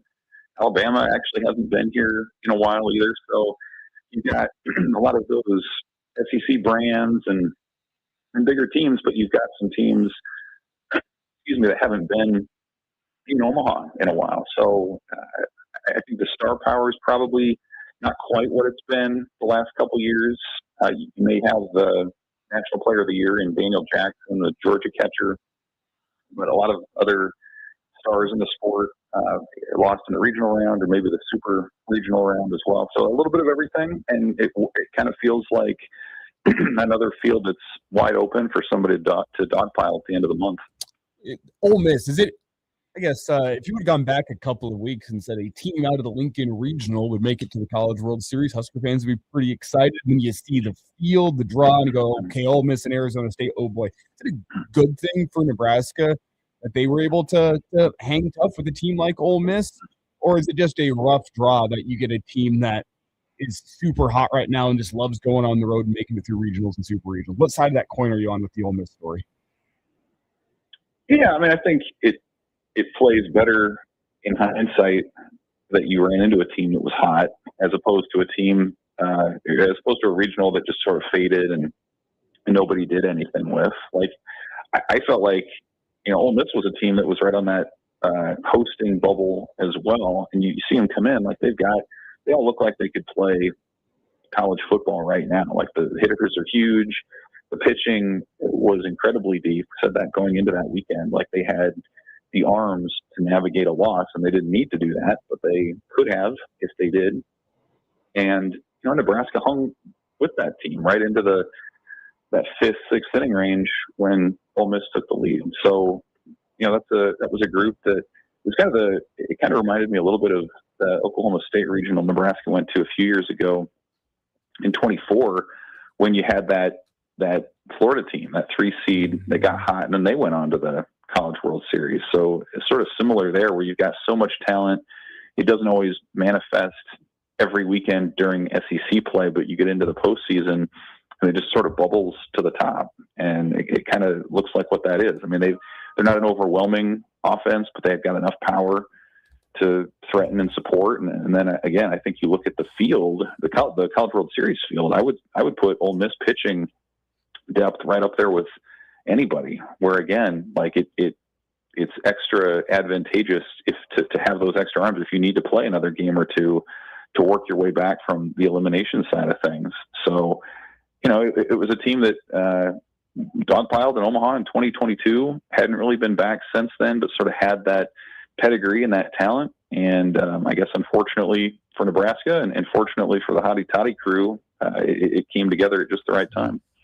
Unfortunately, Ole Miss did end Nebraska's season, and with that, Nebraska has been in the transfer portal as their season has been over. And some Hoover, he has some eye-popping numbers that coming from Grayson College and then to South Carolina, and then more coming from Iowa. What can you say about Nebraska's new additions in the transfer portal? Yeah, I mean, I think the one common thread is these were both guys that Nebraska recruited previously. So Cole Moore went to Iowa because his brother Reese was playing in Iowa and he wanted to play with him. And his brother ends up transferring. And so Cole Moore plays a season there and wants a change of scenery. And so Nebraska comes back around and says, hey, we wanted you before. We still want you now. I chatted with him. He said, even just talking with Rob Childress and having Childress be able to lay out some different pitching analytics and a plan for his improvement, he said it was mind-boggling. So that, I think, gets your attention. That's a guy who could start, could be a reliever, role to be determined, but they like the potential there.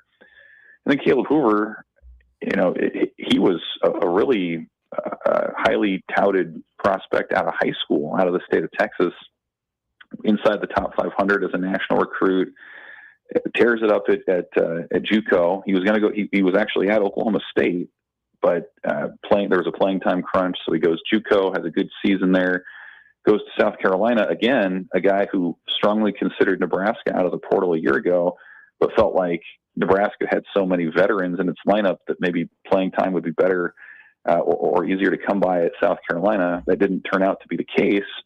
And so now he ends up back at Nebraska too. And he's one of those guys who I think covers a lot of needs for them. He can play corner, outfield, which they're going to need to turn over those spots. He could play first base in the event that Case Sanderson decides to look at professional opportunities. And he's a lefty bat, which Nebraska is pretty light on. I mean, they only had 3 regulars in their lineup last year. Joshua Overbeek's gone. And we'll see about Matt Moyer and Sanderson. Max Butenbach transfers out. So those were their top lefty bats, and they needed somebody on that side. And so Hoover brings that in, and I think he's got a chip on his shoulder too, as a guy who really for the first time in his baseball career didn't play or produce at the level that he was used to doing. So if you can tap into that as Nebraska, I mean, that's a guy who had all the pedigree and could end up being a really valuable portal ad potentially. Again, we're speaking to Evan Bland with Omaha World Herald. Man, you mentioned there, Evan, you mentioned covering needs, and that was Ty Horn. Ty Horn, whether it be a Friday starter, a Saturday, a Sunday, a bullpen guy, kind of whatever needed this past year. Thoughts for him, looking at the major league side of this for him, while also remaining at Nebraska. Thoughts on Horn, the talent level that he has, the live arm that he has. But looking major league versus hopefully, I think Nebraska fans be like, hey, that'd be a much needed stay-at-home addition for Nebraska if he decides to come back. Yeah, I mean, I chatted with him last week. He's not transferring, so it's going to come down to, is he going to be a senior at Nebraska or is he going to go pro? My sense is he's a guy who wants to start heading down that professional path.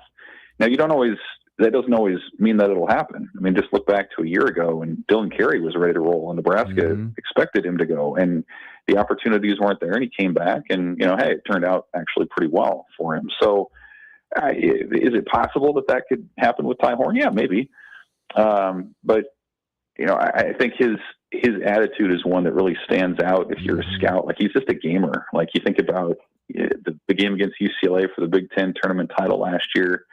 He balls out, against Ole Miss in the regional last week. Like that was a guy who was a gamer. I think that stay in the bullpen this year helped him just kind of discard whatever he thought the persona of a starter needed to be. And he's just like, yeah, I'm going to throw my fastball and I'm going to maybe talk a little trash. And that's just who I am. And it ended up working out for him. So, I mean, for Nebraska, like, you'd love to have that guy back one more time, a multi-year starter. He's been a Friday guy for you. If he doesn't, and then say he moves on and Carson Yasa moves on, like, you're looking at a brand new rotation, essentially bringing in guys from the junior college level. I still think Jay Sean Unger is a possibility, moving from closer to a starting role.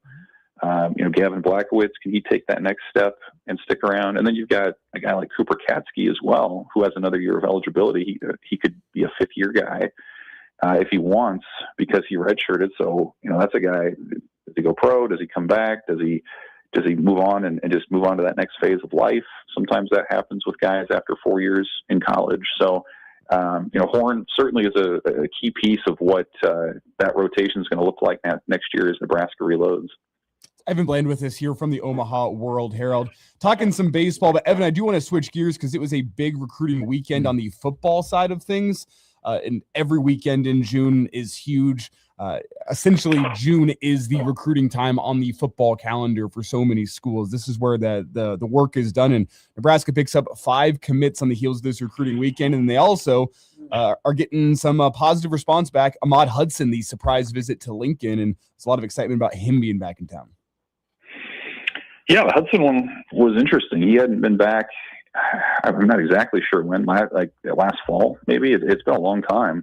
And so he commits to LSU, and you think that's maybe the ship has sailed, and maybe it has. Sometimes guys in that situation, it's a free weekend, essentially, to come hang out with friends and network a little bit while remaining committed. So it remains to be seen if this was sort of just a social weekend for him, or if Nebraska really made a push to have him reconsider. I mean, it's going to be hard to pull a guy from Louisiana away from LSU with what they're offering financially and the opportunity to play basketball too in the SEC as well as football. So obviously something to keep your mind on there, or your thoughts on there. But yeah, I mean, 5 commits in just the weekend. It's the harvest of investing in relationships with guys for many months, and sometimes I think in some cases years. But you get it's some interesting prospects. I think Bryce Williams is probably one to me that that continues to tell you that Addison Williams, the position coach, is on a recruiting here. He's doing work, and so he comes in. You flip, the prospect from Minnesota. You've got the Grayson pipeline going now from that program in Georgia, and the kid. I'm going to butcher his last name, but Demon Taknak, or how you say his name.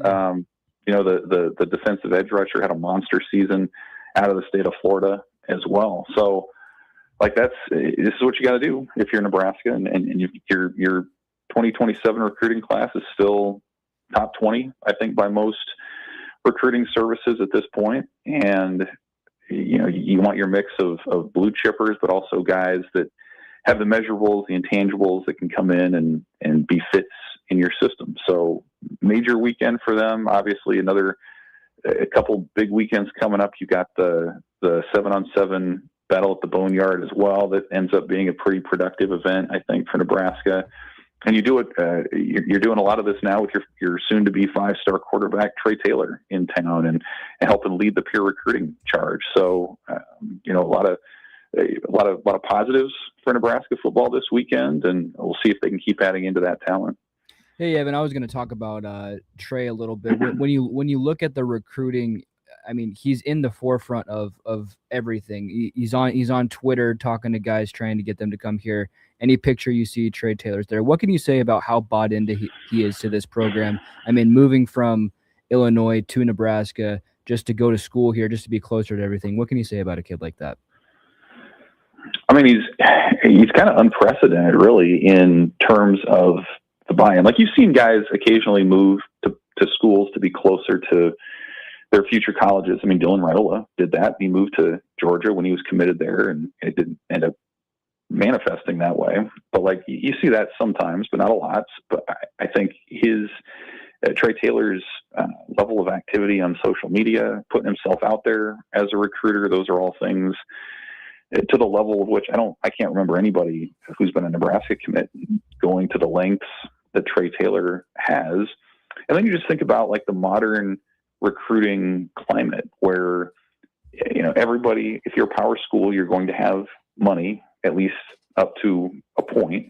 And if you're going to have facilities, all the games are on TV. So there are fewer things that separate you as a program. But I think one of those can be a guy like Trey Taylor, who is a high 4-star, again, probably going to be a 5-star, personally vouching for your program, and not as a kid who just committed to you and didn't have a lot of experience elsewhere. I mean, he's traveled all over the country since he was in middle school. He could have gone anywhere. And so if you have a kid like that saying, hey, come here, I'm here, join me with the talents I have, that's something you just can't replicate if you're another school, to that level of loyalty and commitment. So, I mean, I think you're seeing some of the fruits of that this weekend. I think you talked about Ahmad Hudson earlier. That would be the ultimate example of the value of a Trey Taylor, because on paper, LSU has all the other advantages, except for, again, this quarterback, this super talented quarterback who's saying, hey, come play with me here. We'll make this offense look different with you and me together. So that's one that I continue to watch with fascination. But he does, Trey Taylor is a difference maker, an X factor, I think, in how this class comes together ultimately. Evan Bland with us here from the Omaha World Herald. And Evan, we did have apparently a scrimmage between the powerhouse out of Las Vegas with Bishop Gorman taking on Millard South. Is that going to be one of those stories that we're looking back on 10 years as a wow moment? Because you get some of those through the summer months. I mean, I think the last one you can think of was Dylan Raiola showing up to a Husker camp at Memorial Stadium and kind of putting the world on notice to who he was. You think about some of that Calabrasca movement, Micah Parsons running routes. Is the Millard South scrimmage against Bishop Gorman going to go up there kind of in that Husker lore as well? Yeah, maybe. I mean, history will tell. You look back and maybe they both win state titles going away and produce, future NFL players or college stars. Yeah, I think it could be. I love talking about that kind of list stuff. I mean, Micah Parsons in 2017 was legendary to me. Like watching him school 4-star DBs, like as a linebacker, was pretty amazing. Or cover receivers who were high-end guys.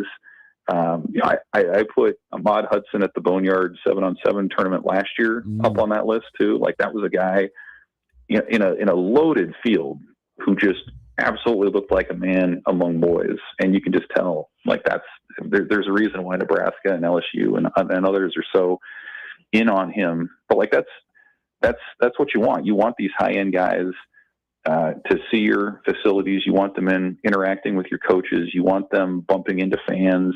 You want them seeing that Lincoln is not, a small town surrounded by cornfields, that there are, that it's a vibrant city and an interesting place to live. And so I think that's been something Nebraska's been really smart about is saying, okay, yeah, we're going to continue to work on official visits and getting guys in to roll out the red carpet. But hey, if there's another way that they can get in through different opportunities of competition, through these 7-on-7s or even camps, like let's go ahead and do that. So it's a cool thing for Nebraska to say, hey, these guys were here. But ultimately, it should be a recruiting tool as well for some of these guys to have their eyes opened to an opportunity at Nebraska that maybe they wouldn't have otherwise considered the Huskers.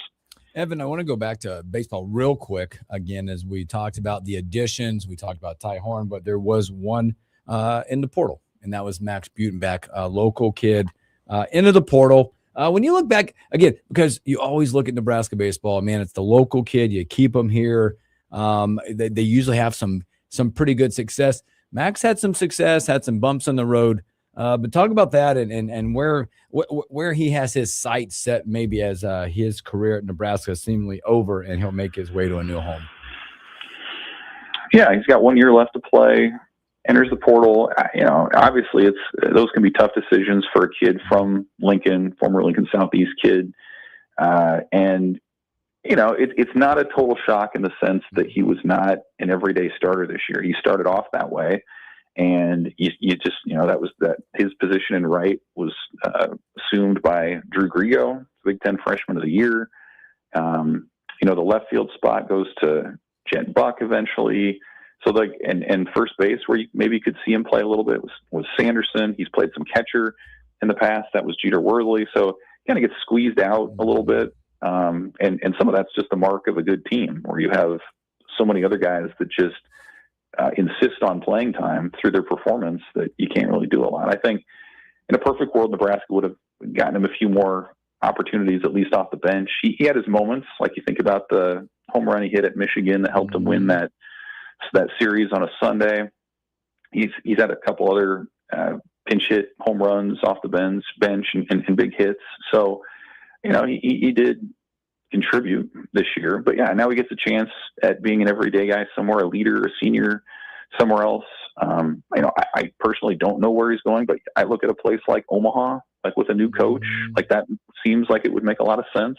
I think, if he's an everyday guy as a power lefty, I mean, there's no reason he can't hit, 10 to 15 home runs in the Summit League. Like, I think that's a reasonable outcome for him. He'll probably end up somewhere in the Midwest for sure. But one of those guys, I think it was an amicable separation where he said, look, I want to play as a senior. And Nebraska said, hey, we have some other guys who are probably the front runners here. So one of those deals where he was a contributor at Nebraska for 3 years on 3 NCAA tournament teams, and now he's going to get a chance to play a little bit more somewhere else.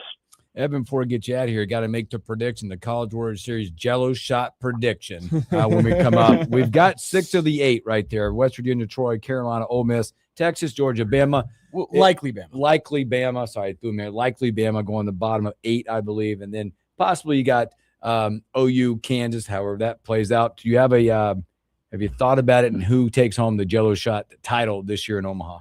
You know what's funny is if you penciled in LSU as like an honorary 9th team, they might win it. They'd still win. If you go out there, like the purple and gold is still all over the place. Like they come out anyway. They book that thing a year in advance, and they're going to be there anyway. So I'm not counting out LSU, but among the qualifiers, give me West Virginia. I think the only thing that I'm hesitant on there is the travel aspect. Like it's not easy to get from West Virginia to Omaha. I don't know that there's going to be a lot of people making that drive. So that's the one part where I'm a little hesitant. Oklahoma is interesting if they end up advancing because they can drive and they're going to have more of a presence. But I think I gotta still go West Virginia just because it is the first time, and that's a group and a fan base that you would think would mobilize and be ready to contend for that Jello shot title. That LSU is a great prediction. That's a great prediction because I think you throw out a lot. I think you can throw out Troy by travel. Carolina, I'm born and raised there. They're not doing that stuff. I like West Virginia. That's what we said earlier. I think West Virginia, you could throw an Ole Miss in there maybe, but I also said which one of those bases has the best donor that's going to come in and go, I want 1,000 of them right now. Yeah, I mean the LSU, it was the Canes owner, right? The Raising Canes guy who came in. I don't know that I see an oil tycoon coming in and saying, y'all want some Jello shots. And I don't know that I see that. Maybe the West Virginia like moonshine kind of angle I can see a little bit more. Whereas your Texas, Oklahoma types, North Carolina, maybe they're a little bit more straight laced. I don't know that they want to dabble too much in the frivolity that is Jello shots. Yeah, I know that Roy Williams isn't walking to the bar going, "Dadgummit, we'll take 1,000." Right. That's not a title they're worried about. I think they have their sights set on something higher. They do. Well, Evan, man, hey, thanks again, man. Thanks for hanging out with us every Monday. I like you do. It's a pleasure, and we appreciate it. Have a great rest of your week. We'll talk to you next week. Hey, guys. Thanks. See you. Evan Bland, Omaha World Herald. Great stuff from him as always. Let's take our final break, come back with stories that we missed.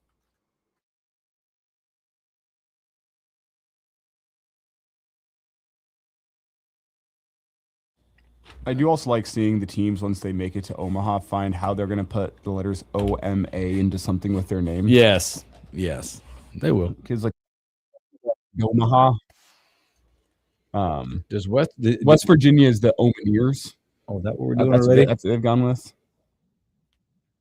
Which leaves a little to be desired, I think. Yeah, I don't like that.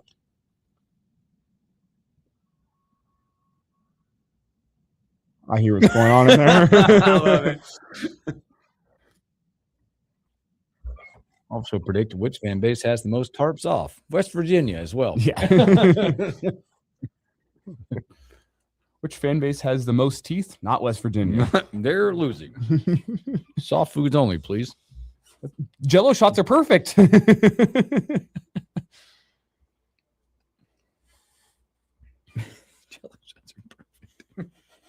Gum those things all you want. What I don't look forward to if Bama makes it is the number of times that fans are just stoop and go roll tide just because. I've been in places. I'll probably go what, Omatide? I don't know. Yeah, Omatide. Go dogs. Roll tide. Because I know Georgia goes Oma Dogs. Oma Dogs. DAWGS. Mm-hmm. Not the DOGG. Are you trying to get Texas? You already got that one. Oh, we got a call coming in. Is that us? That's no, it's us. Extension 221. That's Carol. Thanks, Carol. Texas would probably just be Omahorns. Omahorns, yeah. I guess. That's lame. They're lame anyway. It's North Carolina. They've made it before. The Oma Hills? Yeah. That's yuck. Ugh. Turns out Omaneers ain't as bad as I No, yeah. Now that we're going through it. Yeah. Troy, did you do Troy's? What was Troy again? I don't know. What's their let's we gotta get that one. Trojans. Is it Billy? I think it is. It is. Yeah. What are they going with? That could be dangerous, boys. Troy Maha. Troy Maha. Okay, I like that. I like that. I like that. I'm good. I'm down. Short-lived, but it'll work. I could get the hat. Now we're talking hats. I'm going to ask that question. Come on back. Come on back now.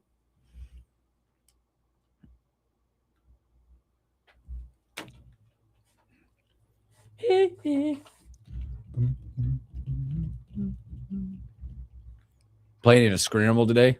We sponsor one today, and it's the first time I'm going to play in one with one of my kids.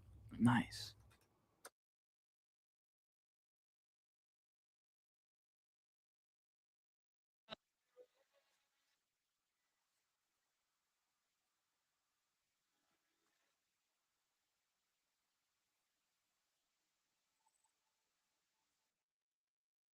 Welcome back in the morning hookup. Special thanks to Evan Bland with My World Herald. I'd be glad to sing that song with them. I'd like to find out where, when they play, they get the schedule out, where their fans are sitting.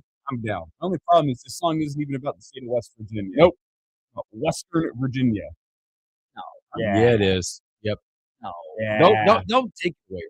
I'm gonna debunk No, But I am totally down to find out where they're tailgating at and hang out with them. YZ, it's almost hat time.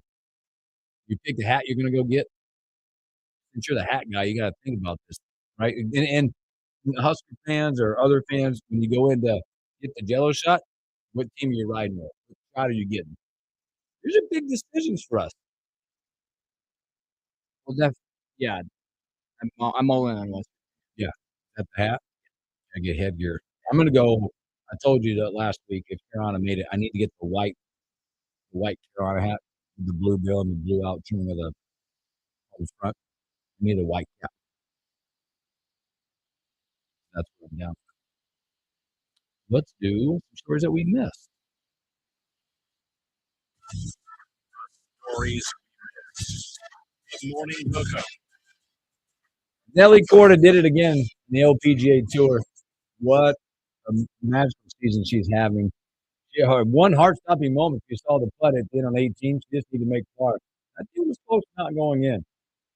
She got it 2.5 feet, hit the left edge, went in. She has now won back-to-back majors, her fourth major overall out there. She finished at 8 under par. I want to say I couldn't find it earlier, but I think she has now won 5 of her 8 starts this year. The other 3 have been top 5s roughly. Now she has 2 chances. As we talk about career Grand Slams on the men's side, Scotty Scheffler will try to go for that in June at the U.S. Open. Nelly Corda now has 2 chances. They have 5 majors, by the way. Women have 5 majors. She has 2 chances. The last 2 chances coming up to win the career Grand Slam in women's golf. One of the weirdest lockouts ever, not lockouts, but holdouts. Jacoby Brissett is finally set to report to the Cardinals for minicamp after negotiations with his contract wanted to be worked around, and he was actually at risk of being fined if he didn't show up. So it's probably part of why he finally decided to show up. But yeah, man, you're gonna play for a crappy team. You better get your stuff in order. He's the Roger Dorn Major League. I'm not gonna resist. We talked about it earlier, but there's more reaction coming down to Brendan Thorsby. Yeah, man. There. It's so crazy. You mentioned this earlier, but that the judge says that Thorsby would suffer a probable, imminent, and irreparable injury if he's unable to play college football. Mason Warrior put out a statement saying that he would do this and this and continue to miss 2 games without jeopardizing the integrity of the NCAA. They're really reaching for this. He wagered, ready, to recap, at least $90,000 across more than 9,000 bets, including on his own football team. Let's remember that as we talk about this. The rule states, it simply states, there's 3 levels, right? We brought those up earlier. How are we? are rules just soft suggestions now, or do we have to actually? This is one. This is Well, a NCAA stance has to be. Well, their statement is the NCAA strongly disagrees with the court's ruling in Swordsby's case and is deeply concerned about the damaging, far-reaching, and broadly destabilizing ramifications of this outcome, which undermines and corrupts the integrity of sports. The NCAA is committed to supporting student-athlete mental health, but must continue to aggressively defend against actions that defraud college athletics and threaten competitive integrity. Well put. It's a special time. To say that it's bad for Brendan Swordsby's mental health if he can't play college football, it's crazy that's working. Are we serious? You can go play pro football. Where are we at? You can try to play pro football, I should say. But actions have consequences. And Brendan Swordsby, after screwing up 9,000 separate times to the tune of $90,000, there's no lesson for him in this. None. Hire good enough lawyer. Yes, hire good lawyers. That's the lesson. I won't have access to practice facilities. I won't have access to training and coaching. It's at what point it's time to stop and go accountable for your actions. That's what happens when you do bad things. Yep. When you break rules, this is what happens. It's like cheating on a test in school and being mad whenever you get a 0. I came up, I got a 0. Well, no, you're mad because you got caught. Yeah. Right? It's those things that you get characterized with when people aren't looking. 3-time NBA champion with the Bulls, Stacey King, unfortunately passed away at the age of 59 years old on this weekend. No cause of death was given. We could talk to T about this coming up. I believe he played in the time of when Stacey King was at Oklahoma from 85 to 89. But the unfortunate passing of him, again, he was a stud lefty to watch play. And a Chicago Bulls legend with all his time in the broadcast booth as well. Yep. Somebody hung up. Didn't want to. We talked earlier. Yep. I'll say it again. World Cup starts this week, which means the flood of folks coming in to watch their country in the U.S. has started. I've seen some funny stories online already. But I'm juiced about this World Cup upcoming. It's gonna be awesome. We start off with some all right games to kick things off here. I'll say, if you're not a soccer fan, I encourage you to watch the World Cup. I love the passion. Can I just watch US? Yeah, it's fine. Cool. They play Friday night against Paraguay. All right, perfect. Locally, by the way, there's a lot of places right here that get after it. Yeah. So there's some good spots downtown where there's been some watch parties. Highly encourage you, if you get the opportunity, a U.S. men's national team watch party will be the best time you have all summer long. Mexico and South Africa kicks us off on Thursday, though, at 2 p.m. We have South Korea and the Czech Republic coming up Thursday night. And then the best game of the weekend is probably going to be... Oh, that's a good question, actually. Probably Australia and Turkey's in the United States' group. That one could be interesting on Saturday. USA and Paraguay on Friday night. That was a good game. Mexico, South Africa should be decent. Get your TV set. A lot of the big sports weekend. I also did not mention yesterday, JT Poston wins the Memorial. Big time win for him. Obviously, signature event, a lot of cash, 3-year exemption. He was scheduled. This is the Jack tournament out in Ohio. He had a tee time this morning for a U.S. Open qualifier. He was not in. The win yesterday put him in the top 40 of the FedEx, which means what? You can cancel the tee time, sir. You're in the U.S. Open. JT Poston in a playoff yesterday gets it done. That thing at one point was a 6-way tie at first. Amazing. Tomorrow, Brian Munson with HuskerOnline.com. No Robin Washit. He's a little R&R for a few days. We'll talk NHL, NBA. We'll recap that and a whole lot more. You guys have a great Monday. We'll catch you on a Tuesday.